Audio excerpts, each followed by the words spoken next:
This relates to some of the work that we've done at Bascom Palmer looking at severe visual impairment in individuals who end up, who've been treated for glaucoma but unfortunately end up, having visual disability, developing visual disability.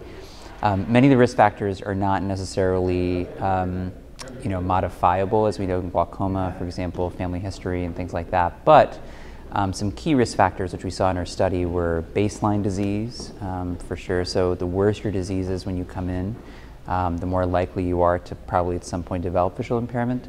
And the second possibility, the other key risk factor aside from intraocular pressure, which we know controls and dictates disease, is also the fact that social vulnerability, as measured in our study with social vulnerability indices, really can identify those individuals who are more likely to develop visual impairment. And we think that's probably related to being lost to follow-up, or perhaps not being as able to access medications or pick up medications from pharmacies that are close by, things that oftentimes we take for granted when it comes to patient compliance, but they're really important and they impact patient care. So trying to perhaps identify these individuals a little bit earlier on, perhaps when you first meeting them, might help us say, hey, these are people we need to pay attention to a little bit more.